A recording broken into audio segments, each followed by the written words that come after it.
Hello, friends. This is Doug Reeves broadcasting from Boston. I'm joined by Leslie Burden in Louisiana. We're going to start in about 3 minutes, but before we do so, I want to request that you use the question function on your GoToWebinar and let us know that the video and the audio is okay. You can use the question or the chat function. I'll monitor that, and that way we know that the technology is working well before we start. Thanks very much.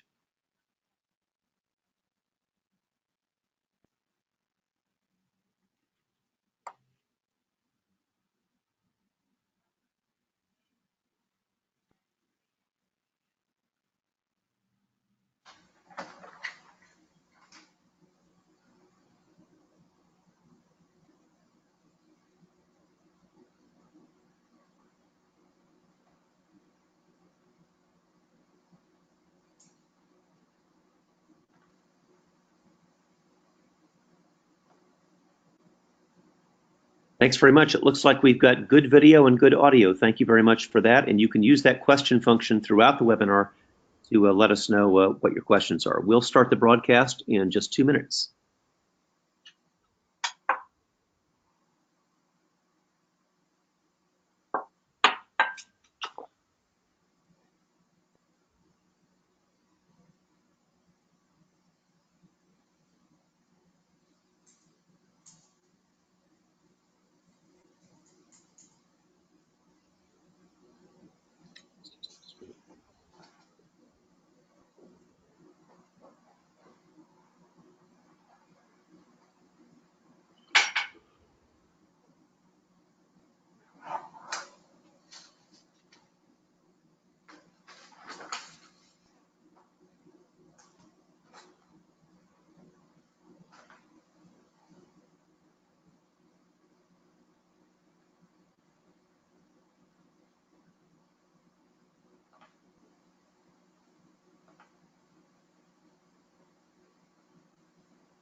Hello, everybody. My name's Doug Reeves, broadcasting here from Boston. I'm joined by Leslie Burden, about whom I'll tell you more in a moment, from Louisiana. The topic today is supercharging your science instruction with high-impact literacy strategies.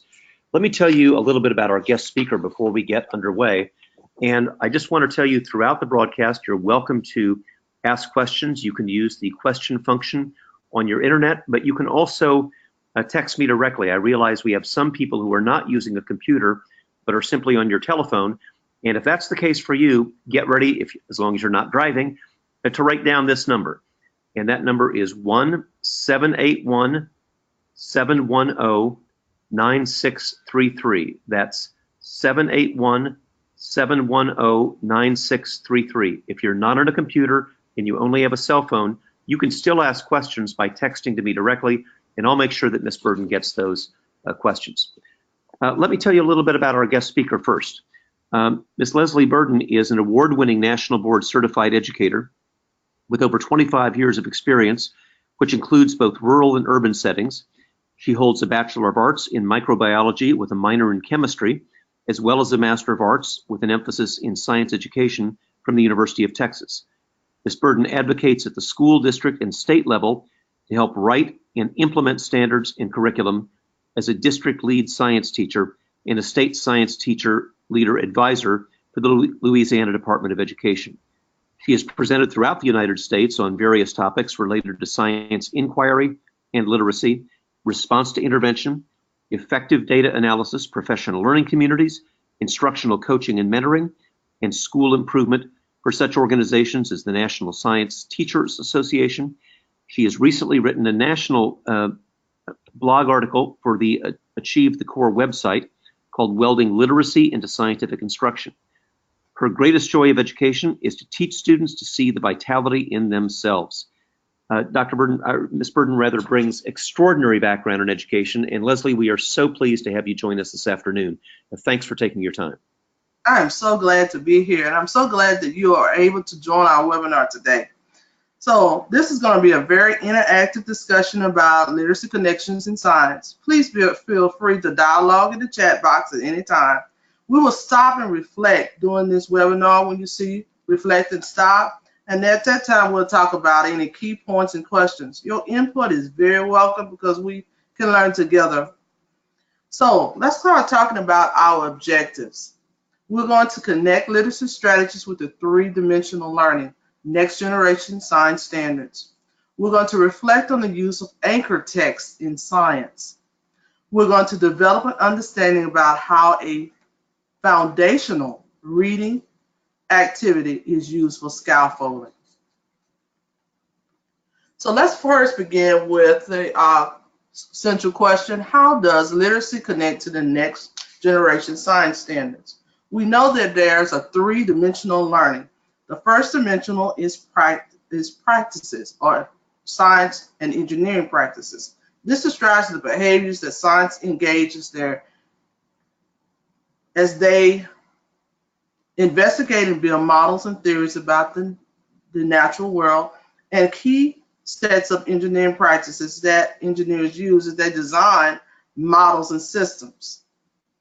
The National Research Council uses the term practice instead of the term skills to emphasize the engagement that occurs during an investigation, because it's not just requiring of skills, but it's actually also the knowledge that is required. Although engineering design is similar to scientific inquiry, there are distinct differences. When you're dealing with inquiry, you're looking at formulating a question that we can answer through investigation. But when you're dealing with engineering design, you're looking at formulating a problem that can be solved through design. For example, just working with my students yesterday, we were working with earthquakes. And looking at the different types of waves that occur in earthquakes and where earthquakes happen. That would be the science investigation part. But if I'm looking at Japan and I'm looking at a city that is densely populated, how can I build a building that is earthquake resistant would be the engineering piece of that particular unit. Then we go into the cross-cutting concepts. They can be applied across all the disciplines or domains of science. And in doing that, they link the different ones together. And then examples of them would be patterns, cause and effect, scale, proportions, systems, and system models, energy and matter, structures, and stability and change. The framework emphasizes these concepts because they need to be explicitly taught to students. In other words, we really make sure that they are actually taught, and we actually point them out as we're working through a particular unit with students. Then last but not least, it's just the knowledge base. This is the disciplinary core ideas. This is the power, the focus in the curriculum and instruction and the assessments for students to understand that they understand the actual material that has been given to them. Now, for this particular piece, we're going to be looking at what students do. For literacy, where it's connected is where it is in the actual practices. So that's where you have your science and engineering practices and what students do. That is where we're going to be connecting it for the three-dimensional learning for today. So that leads us back into the next slide. And as we look at the next slide, we're going to be looking now at anchor text. So if we look at how the use of anchor texts are connected to science and engineering practices, we're looking at the one of the dimensions of the three-dimensional learning. We got to make sure that when we look at anchor texts, they're going to be obtaining, evaluating, and communicating information. In other words, we are developing how students can read complex text in science. They're also going to be working with them make sure they can read it, but also comprehend it independently and proficiently. And then last but not least, when we're looking at the reading anchor number 10, it says to read and comprehend complex literacy and informational text. This information actually comes from the Appendix M. It was a release from the Next Generation Science Standards, May 2013, if you want to look at the full document. Now, how does this affect me as a teacher? As a teacher, I must study how complex texts are written, especially when we're looking at science, because science a lot of times is written one or more grade levels above the actual intended audience. For example, if I'm an 8th grade student, I may be looking at an article that's written really on a 9th or 10th grade level. However, I have to scaffold the information because we have what are called concept loading that's found in a lot of textbooks. So I have to be able to anticipate the misconceptions that they may have when they're reading, that may happen during the discussion. And then I must also know how to look at those text features so I can be able to model them in a think out loud, and also be able to look for key vocabulary when they're doing this scientific inquiry. This is important or essential because I have to gauge the difficulty so that the learning does not stop for the particular child or children that I'm trying to target. So that's going to lead us into, in what ways does text complexity determine a chosen anchor text? We know that text complexity in the Common Core is three-dimensional. First, you have what is called quantitative. Quantitative measurement is usually calculated by computer software, and it usually measures the word length, word frequency, sentence length, and text cohesion. So let me kind of break that down for you. When we're looking at sentence length in science, there are a lot of complex sentences, compound complex sentences. You have a lot of word frequency because they're actually introducing tier 3 vocabulary that's not normally found in everyday society, or they're taking a word that's found in everyday society and applying it in a different way. For example, mass. Mass in everyday society is weight. But we know when we're talking about physics, mass and weight are different. When we're looking at mass, we're looking at how much space something takes up, or the amount of inertia in the object, how much resistance it has to change. When we're looking at weight in physics, it is a mathematical formula. Mass times gravitational pull, or mass times g, or mass times acceleration. Force equals mass times acceleration. So when we're looking in a textbook, it's going to be shown in different ways. And so as a result of that, that's part of looking at some of the quantitative parts. That's why it's important. You can also test the level of the text that you're trying to introduce to your children by going to www.lexile.com. You can actually type in a piece of the text and it will give you the Lexile level. Now, if you go to readingworks.org, they automatically tell you the Lexile level of the articles in which you are choosing. Then you have, we've done now I'm going to qualitative. Qualitative is best addressed when you're looking at the needs of the reader. It deals with the levels of meaning, which I kind of already alluded to when I did mass versus weight. Actual purpose. Why did the author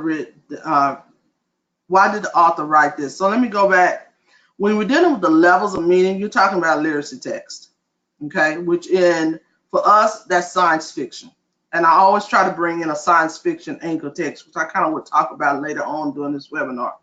Then you have purpose, which is your informational text, text structure, language clarity, and then actually the knowledge demands. Because we're talking about concepts, abstract concepts that may not actually be found in everyday society, everyday experience, we experience what is called concept load when you're looking at science and engineering.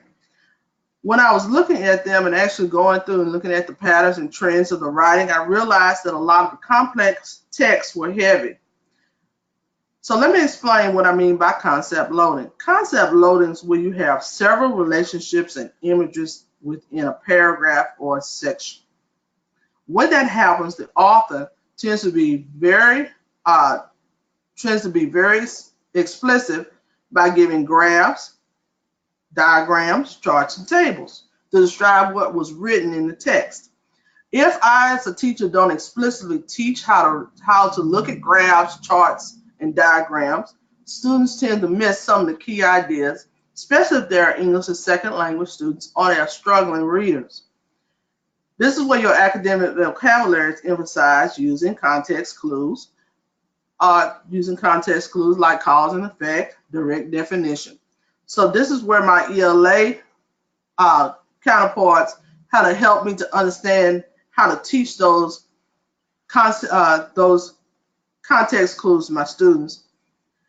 And in addition, they have to also apply these and think like a scientist. So in working with this leads us into our reader and task, which is our last piece. And you notice on the triangle, it's kind of at the bottom, it's kind of like the foundational piece. It holds up the other two. So when you're looking at this measurement, it's focusing on the individual reader and the task and purpose for the reading. So by using a student's motivation, and a lot of times in science for the three-dimensional learning, you have what is called phenomenon. You have anchor phenomenon, you have secondary phenomenon. So now I want you to, when we talk about phenomenon, it's that, for example, if I'm bringing in atoms, I may actually show a video on, let's change that. If I'm talking about chemical reactions, I may actually bring in the blowing up of the Hindenburg and showing they used hydrogen instead of helium to hold up the balloon, and you had the flammability that happened and the whole thing caught on fire and a lot of people lost their lives. If they were looking at earthquake, and we looked at the earthquake yesterday, I showed a 20-second video of the building shaking. Why would the building shake during an earthquake?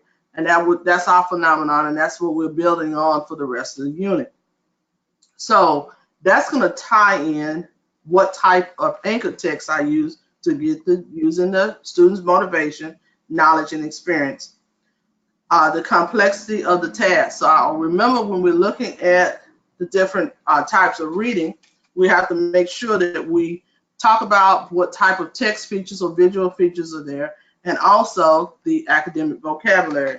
And then last but not least, my professional judgment. I have to be able to determine how appropriate the task is. And another thing about science and literacy are really based on parallel or reciprocal processes. So let me explain what I mean by that. Both scientists and readers, writers and communicators have to activate background knowledge.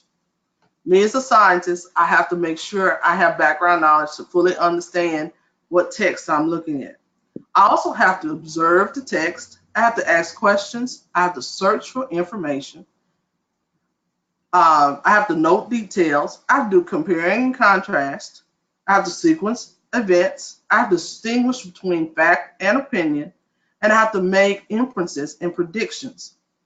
Last but not least, I have to link cause and effect, which that's where you come in with your context clues. And I have to use language. So I have to use the academic or domain-specific language to communicate the findings. Readers also do that when they're reading. So we actually are going into the science and engineering practices when we teach good reading habits to our students in the science classroom. So that leads us into the next one. So when I get ready to look at anchor text, one of the first things I do is unpack the standard that I want to address. I'm using this one because this is the one I'm currently working with students.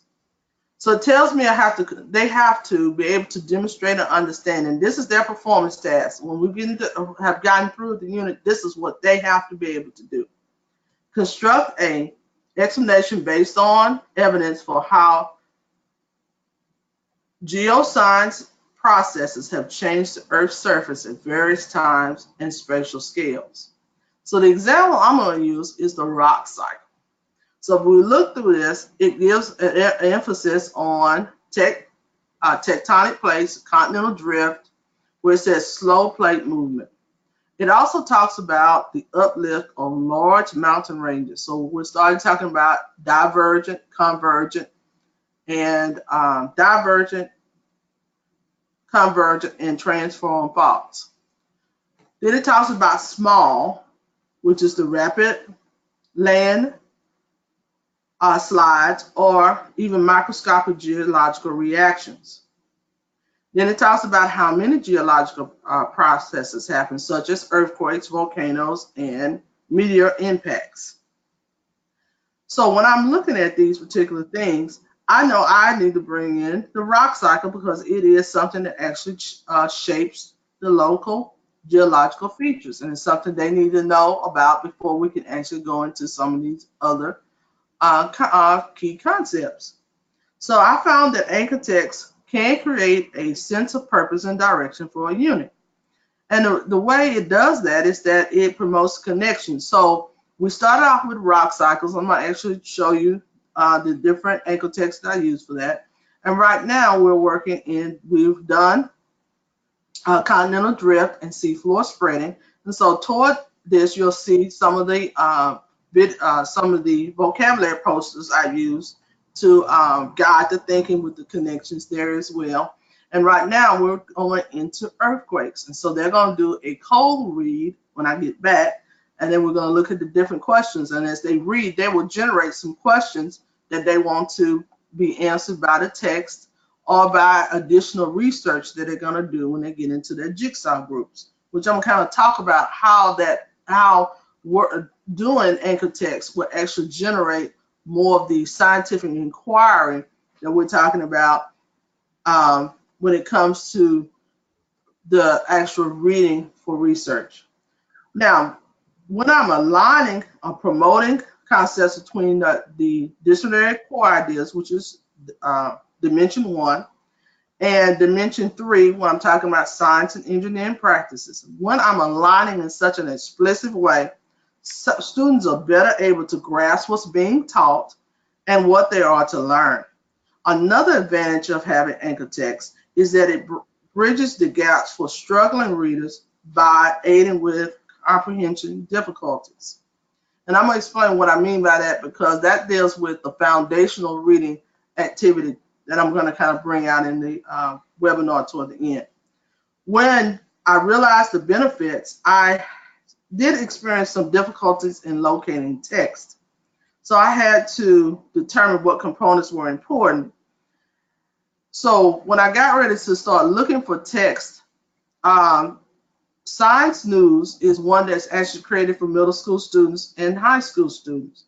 So I'll start to, doing this webinar, kind of give you some resources that I kind of use to help me find those anchor texts that were important.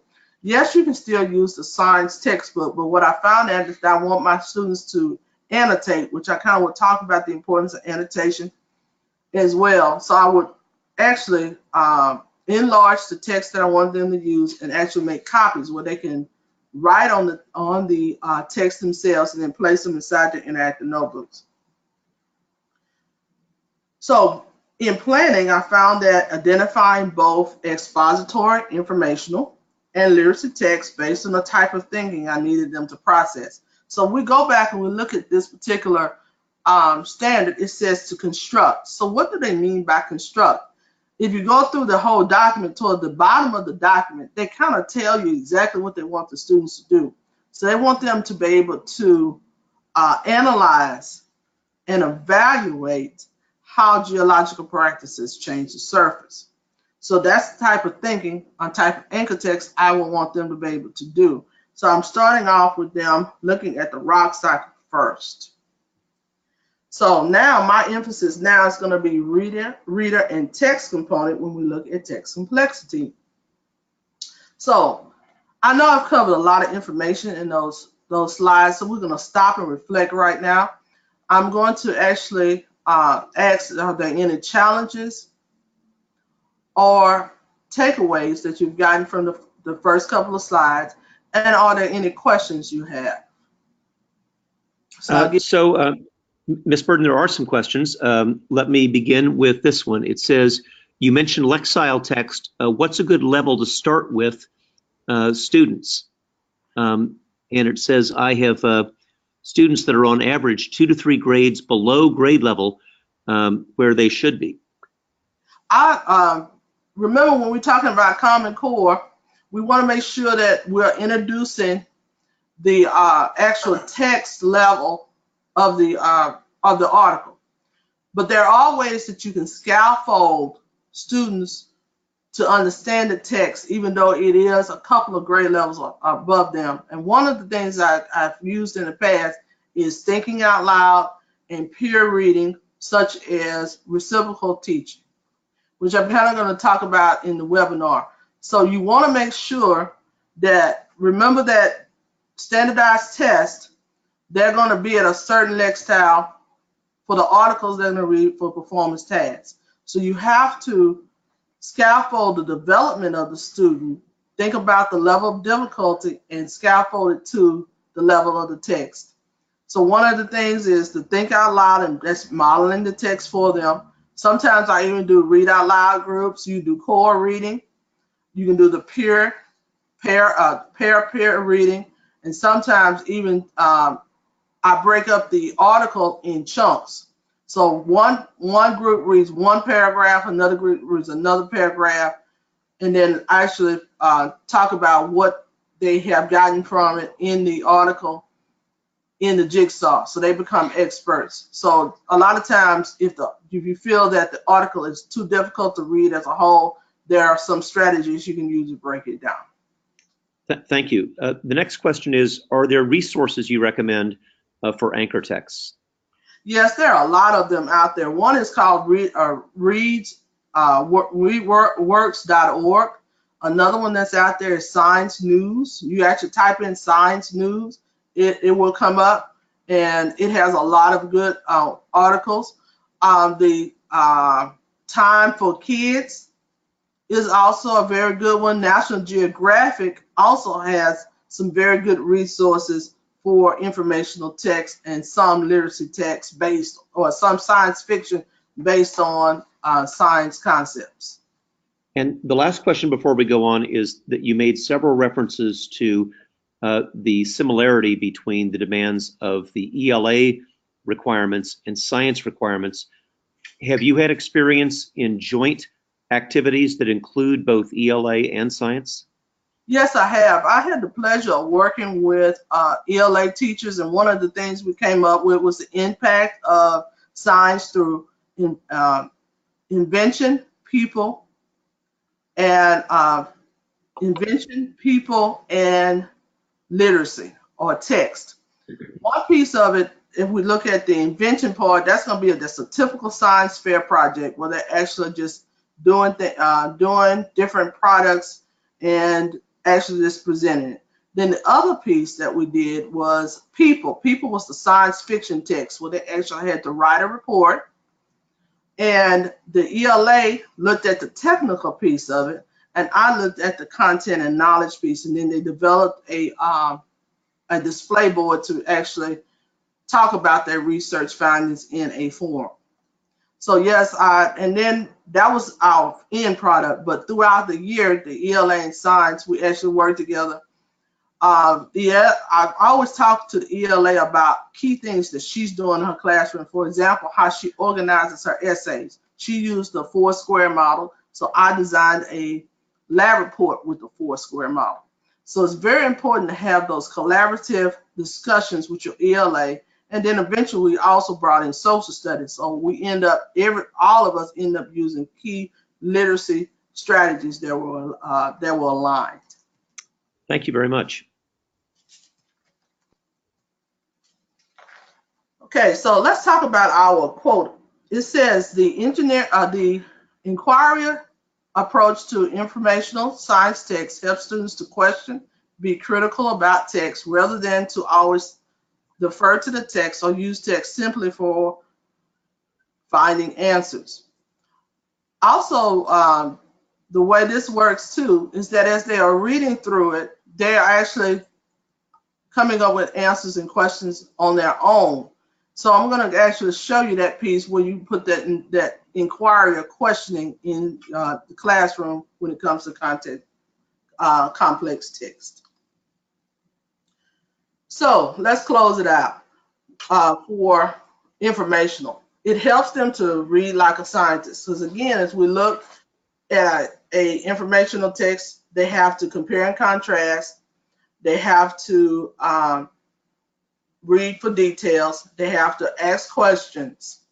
So, and then it also builds up their vocabulary, and it does that through explicitly, for teachers, they explicitly teach about the direct definition clues and cause and effect and inferences. And then it helps them to come up to apply the high level thinking questions as they're reading through the text to actually discern the purpose of what the author is trying to tell them. So let's look at an example. This is an example that I used when we're looking at the rock cycle. If you notice on this particular one, it says it has the use of analogies, which is compare and contrast, which says like the skin of a balloon. You have the direct definition context clue by using the word called. And believe it or not, if you don't actually explicitly teach this, students don't realize that is a clue to the definition. So at the beginning of the year, I actually would pull something like this, and we actually just walk through different types of text and visual features that the textbook shows, and we actually work with them, showing them the different types of compare and contrast and inference context clues that may be found in that textbook. It really, really helps, because as the year progresses, they're able to point them out for themselves, because you've explicitly modeled it several times throughout the year. So at the bottom, if you notice, you'll see the ignorance rock or ignorance has been bolded. Stop, pay attention. That's how I tell them. And it kind of jerks them into attention to let them know that when we're looking at text features, they're extremely important to the author. Why did they include that in the actual text?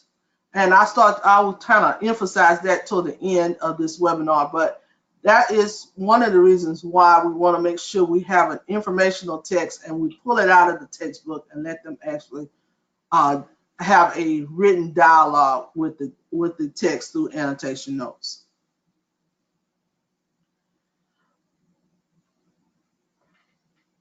Now that's going to take us into the science fiction piece. I always try to make sure that I have the informational is the primary anchor text. I know it's not always taught like that because that comes from an ELA perspective, but we're talking about a science perspective now. So when I do a key concept, in this case was rock cycle, I include a primary anchor text. In that case, it's informational because we're trying to build the background knowledge or scientific background knowledge of the reader. Then I also bring in a science fiction piece of it. For example, if I'm talking about genetics, I bring in Jurassic Park, and I show that little film clip of the DNA molecule being combined with the dinosaur and frog. And then I bring in a piece of that novel. We don't read the whole novel, but we read specific pieces so they can see that the science fiction concept. So how does that help? Well, it makes them make connections of the text, organization, and structure, because there's a different text, organization, and structure when we're talking about a literature text compared to expository or informational text. It also helps them to make a real connection with the scientific concept that you're talking about. It helps them to analyze an abstract concept. For example, we can't see DNA, but by bringing in the film strip where they actually see the little cartoon and actually talking about Jurassic Park and how DNA was spliced for them to be created, gives them a concrete example. So it also helps, and then last but not least, it also helps to bring those interconnections between other disciplines that we need so much. So it helps to bring in that ELA and sometimes historical connections. Can you always find one that brings in both? No. But when you can, you really got a diamond in the rough. So let's kind of talk about color. So we're talking about rock cycles. So we talked about the informational text being my primary anchor. Now I'm bringing in another little piece. This is called the Adventures of Color Calcite. If you type it in as Adventures of Color Calcite, it'll come up. It is part of an old unit where they actually talk about Carla is the main character. She's been given a human identity, such as a name. So we got personification going on. So we have the ELA connection. As we go through the article itself, her last name is actually a mineral found in rocks. So I can actually bring back up that mineral, that rocks are a conglomeration of minerals, or it's made up of minerals. Then she also goes through the rock process. So what I have students do, and this particular activity also comes with pictures from a cartoon. So what I ask them to do is actually identify the process of the rock cycle. She is in she's in a actual marble statue. So that brings from ancient Rome. So that brings in the historical connection of us talking about rocks being in society and being used in art, and have been here for millions of years. What are some of the uses of rocks in our society? So that kind of brings in some real life connections and also brings in some historical significance. Then toward the end of this, remember they have to construct an explanation. So now I'm working on constructing an explanation at first, dealing with the rock cycle. So they have to compare the information and literature text to create their own cartoon. Because remember, this was a cartoon activity. So they're going to take the illustration and actually connect it to the rock cycle. So they create their own cartoon and story about the rock cycle. So they have their own explanation of what the rock cycle does. They have to use key vocabulary to do it. So in planning, one of the things you want to make sure of is thinking about the reader and task consideration is always go back to what the standard is asking students to do. So are there any questions or comments on what has been for this particular part of the webinar? So let's see what we've got here. So one of the recurring questions, Ms. Burden, is that there's a lot of different content that you've addressed, from chemical processes to physics to plate tectonics to the rock cycle. And a lot of teachers are struggling with the fact that if they've got students below grade level on reading, how do I allocate my time when I need to spend more time on literacy and I may not have time to cover all of the science content? Okay. One of the things that I like about anchor text is that you can embed the literacy strategies and still talk about your science concepts. So hopefully when we start talking about how to use a foundational reading activity, I would kind of have given you the answer to that. So we're going into that particular piece right now. And hopefully that hopefully I've answered that particular question on how to embed those literacy strategies in. But before we can do it, we have to make sure we know how to pick the appropriate anchor text, because you don't, like I said, it deals with time restraint again. So we want to make sure we pick anchor texts that have the key vocabulary found in them that we need to address and the key concept, as well as increase or keep the student's interest. So that's why I always do a blend of the informational text and also the literacy or science fiction piece. So Okay. let's go into, yes. One more question, and that is, our state has as many as 30 different science requirements per grade level. When we can't cover all of them, how do we decide what the highest priorities are?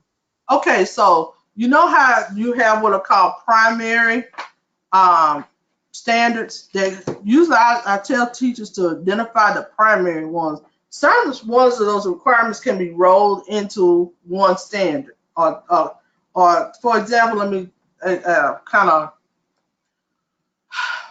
in our particular state, before we adopted new standards, I worked with 8th grade, and I was an 8th grade teacher. We had 72 standards. So what we had to do was come up with what are called key standards. Standards that can be rolled into the standard that can roll the other, I call my other standards into one. So let me explain what I mean by that. We're looking at force and motion. It says to use and apply Newton's law. But under that, it talks about force, the use of force, the different types of force, or they talked about speed, velocity. All of those can be rolled into Newton's law. So when I talk about the first law of Newton that says that an object is at rest, remains at rest unless some outside force affects it, I can roll in mass, I can roll in inertia, I can roll in, those things can be rolled into that. If I look at the second law, I can talk about force equals mass times acceleration. So I can talk about gravity. I can talk about, so when you look at those standards, you want to look for ways in which you can roll those, I call them minor standards, into that major one to reduce your amount of time that you're going to spend on those concepts. You don't want to teach each one in isolation.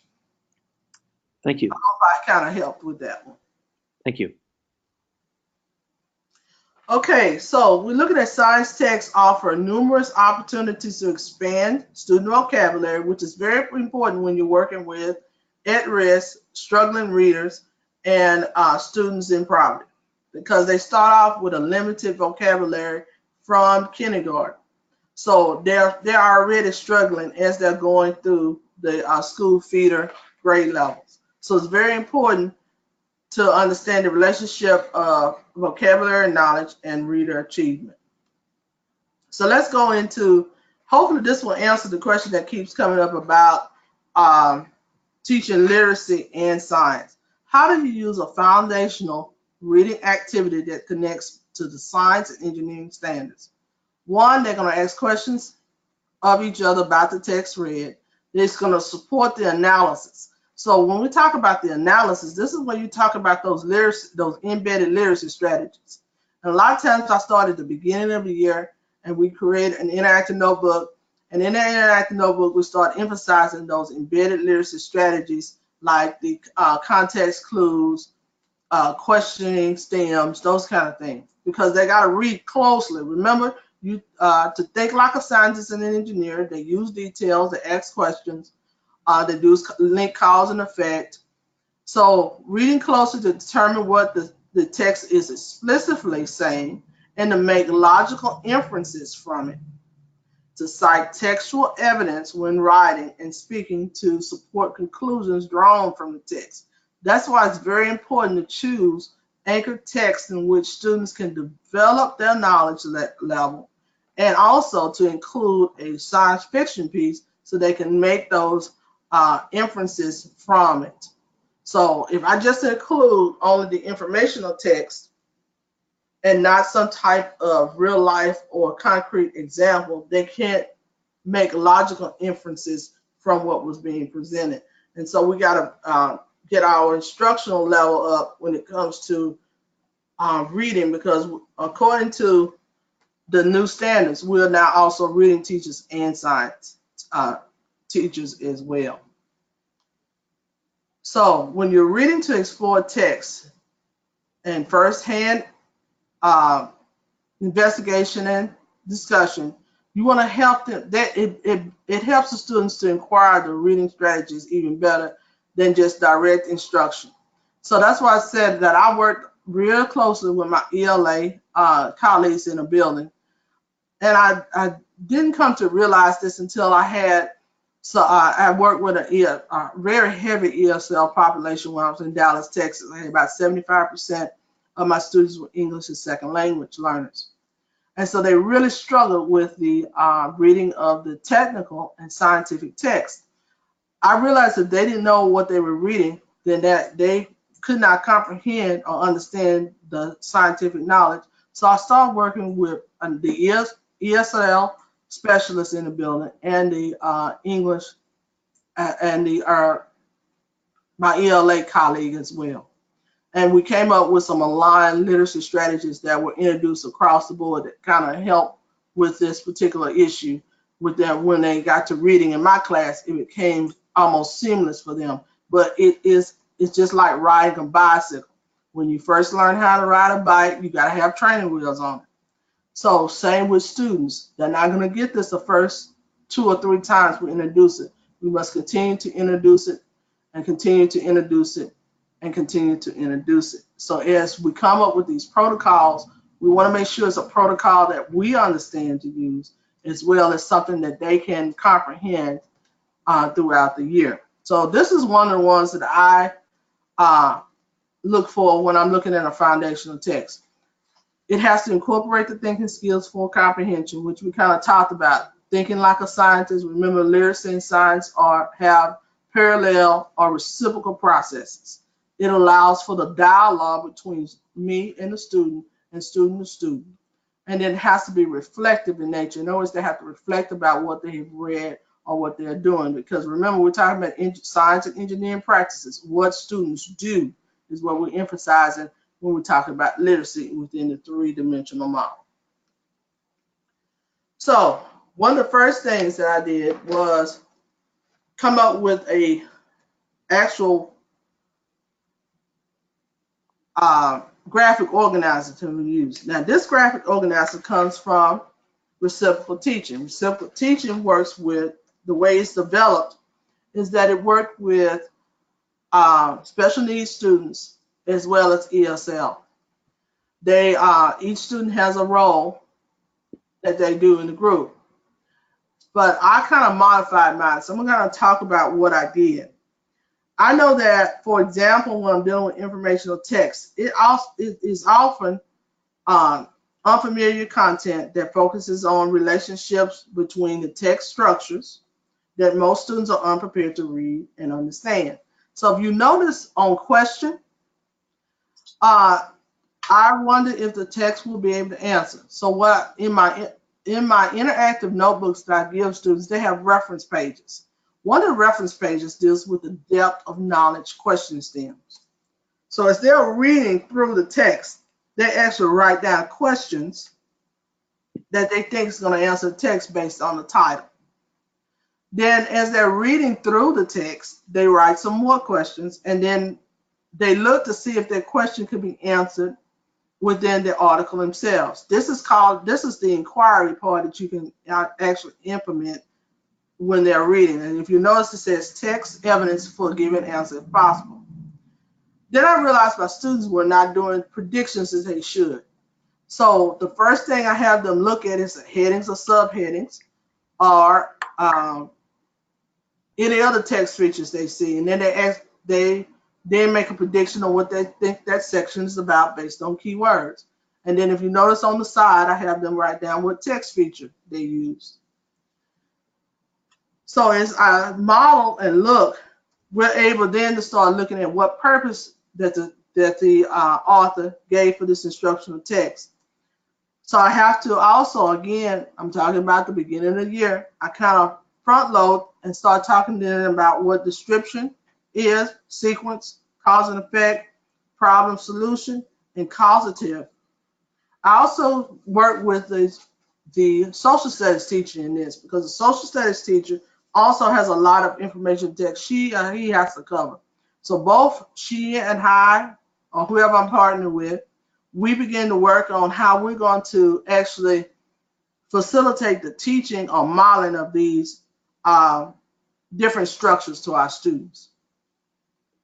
The more I model and then provide scaffolding, the students will become more highly successful, and the more they're going to learn from the actual reading piece which actually frees your time up to cover more scientific information as the year progresses.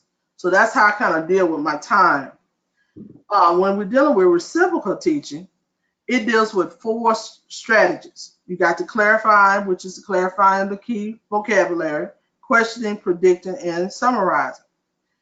Students clarify unknown vocabulary words. They look for those bolded words or even words they don't know, which I'm going to kind of talk about, and they annotate them by using a circle. I'm going to kind of talk about how I teach that in real time to students. They ask questions about the content, which I kind of mentioned about the depths of knowledge. They predict using the text, and then they summarize concisely. I'm going to talk about what I mean by concisely.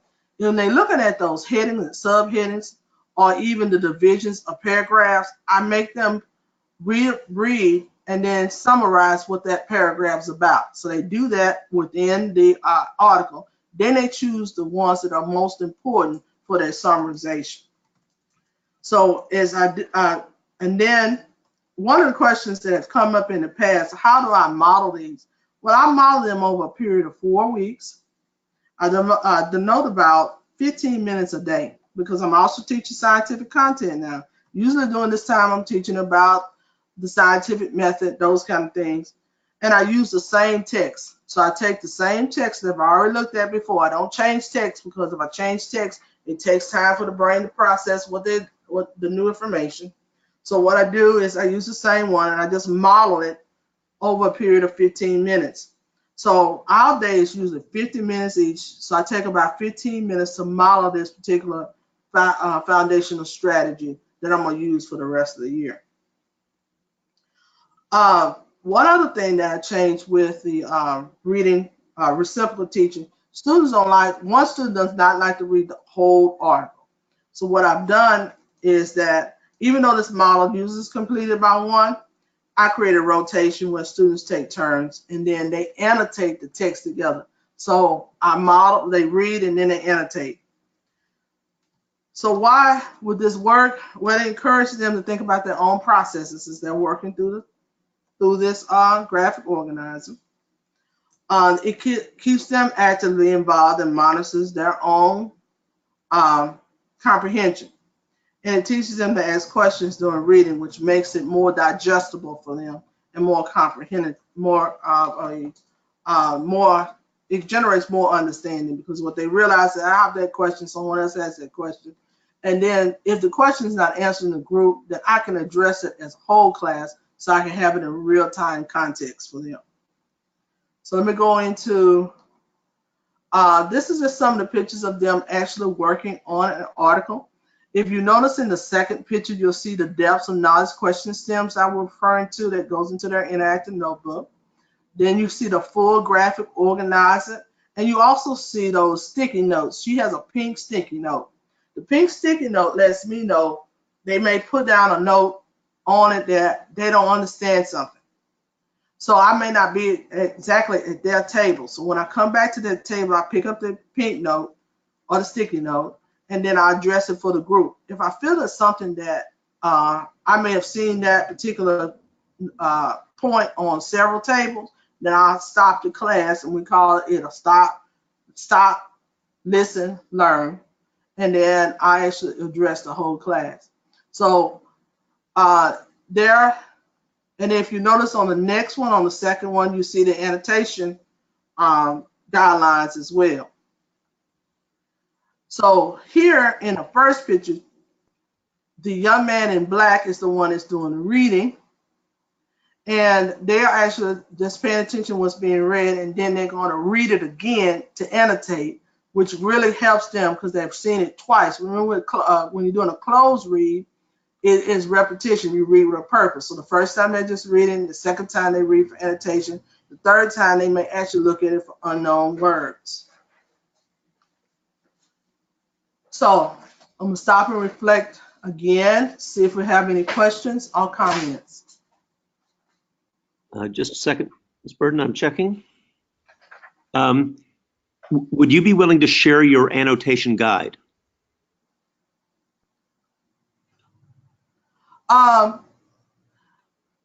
We'll talk about that later toward the end. Okay. And here's a question that I hear all over the place. Have you had any resistance from science teachers seeing themselves as reading teachers? How do you help them see literacy as an essential part of their instruction? Yes, I have seen resistance when it comes to science teachers being reading teachers, because we see reading as a separate component instead of seeing reading as part of science. Science depends on reading and writing, because to be a good scientist, you have to be a good communicator, because you have to share your findings with the world or with your team. So a lot of times I show real life examples where we see the technical writing piece and where we see the scientific applications of what we do as scientists as well as engineering. And then I also show the literacy and science as being parallel processes. And then just a colleague asked, will we have the opportunity to see the slides? Actually, we're going to put the entire presentation, audio and video, so all the slides on the web. We'll have that done by tomorrow. So you'll be able to go to creativeleadership.net and see both audio and video of all these slides. We've only got about 10 minutes left, Ms. Burden, so I'm going to let you charge ahead. Okay. All right. So the next thing is the annotation I was talking about. So if you look at the annotation, you see how she has a question on the side here. And you see the question, this is an ESL student, by the way. You see how she has circle kindling and ignite? That lets me know those are words that we have to go back and I have to explain to this child. Also, what they do in a group, if there's a word that someone does not know, each group has a different marker, and they write down the word on my, I call it the unknown word wall. So I'm going to show it to you right now.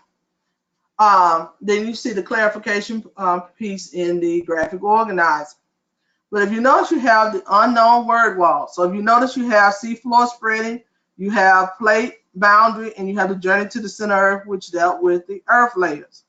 So if I look at the seafloor spreading, magnetized was a word that showed up 3 times.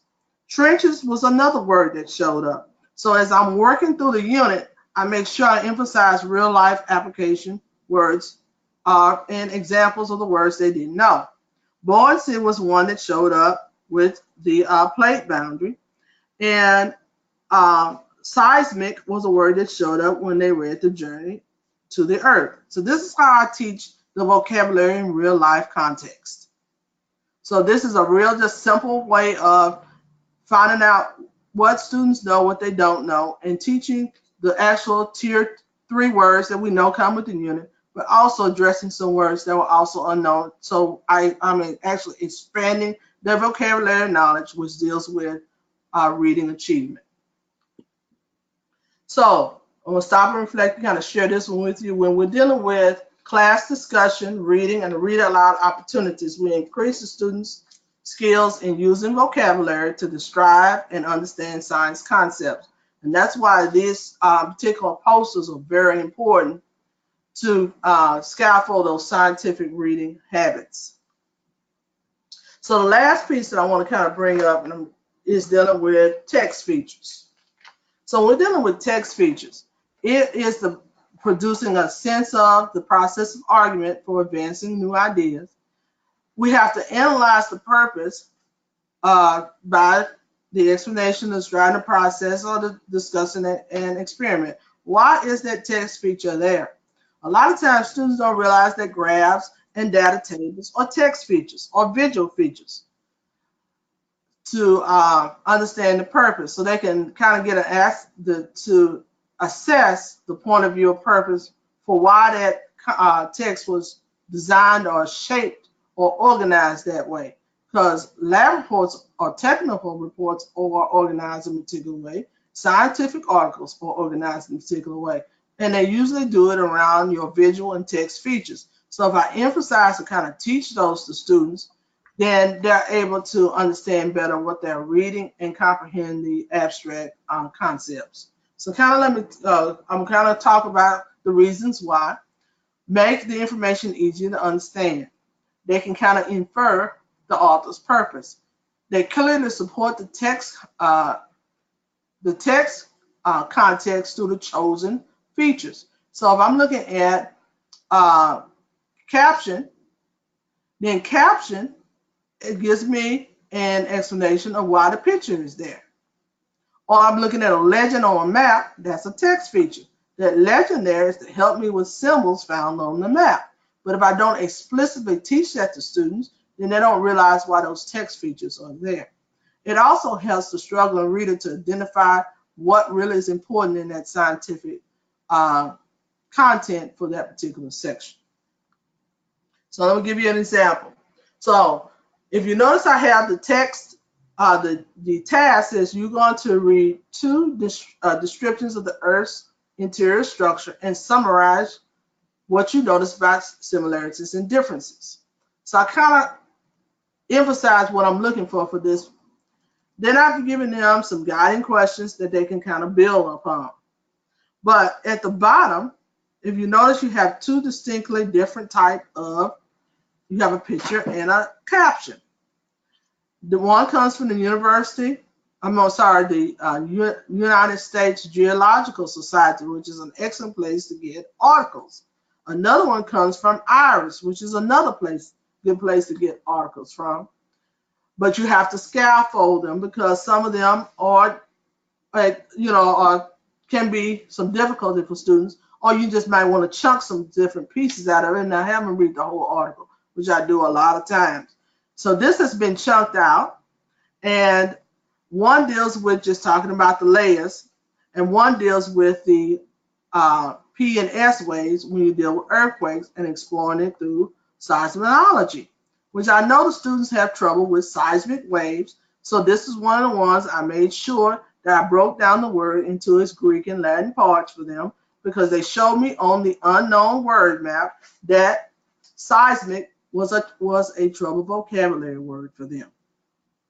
Also, this was these two is a compare and contrast. So I used the compare and contrast graphic organizer to show comparisons for them for similarities and differences.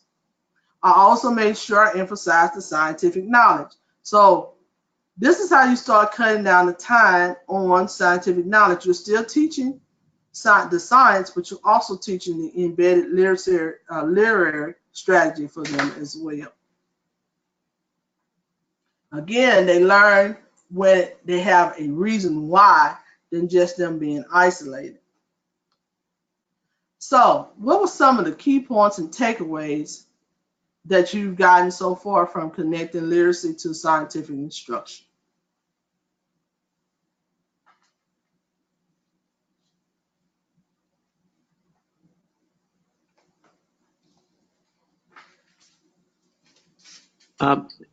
Just one more question, Ms. Burton, and that is, what's the most appropriate way to develop vocabulary? One of the ones is that they need to use them as they do science. For example, instead of having a traditional word wall, they need to have an interactive model wall where scientific models are annotated with the proper vocabulary, similar to what you saw in this particular slide here. Also, they need to connect the terms to previous learning, and also using videos and media resources as well.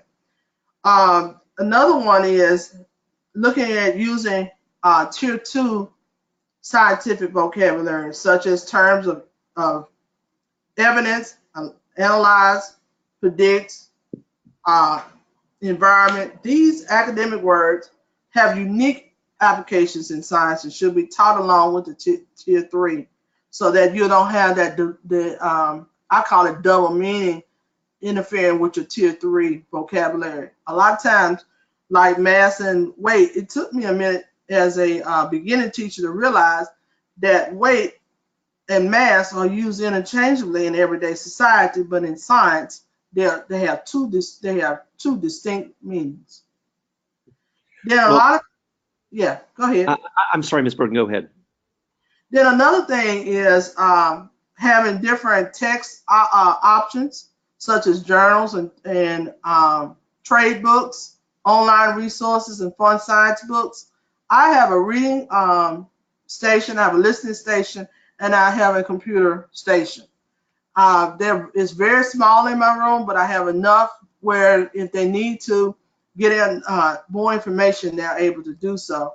And then another thing too, monitoring those communications on students and making sure they emphasize when they talk to each other and write that they're using those new terms and giving them that guided practice to reflect and chunk those meanings really helps with the vocabulary pieces. Well, I just want to thank you so much for this teacher perspective. You take a lot of theory and you show that you walk the walk, and you really give us an insight into what it's like in the real world of the classroom science teacher. I know that we'll make this available to you, to all of our participants and to people who were not able to appear today. And Ms. Burden will also be available, as I will, if you'd like to have some follow-up conference calls and video conferences, so that if you'd like to have some of these ideas applied in your school and in your classrooms, we'll be able to help you do just that. I just want to thank you, Leslie. You've been so thoughtful and analytical and really illustrated some great ideas here. I see that you have up on the slide how people can get more information. We'll put this webinar up at creativeleadership.net in just a few hours or at the latest tomorrow. In the meantime, I'm Doug Reeves. Thank you all for joining us so much. You've been incredibly helpful, and we really appreciate your widespread participation. Have a great rest of the day.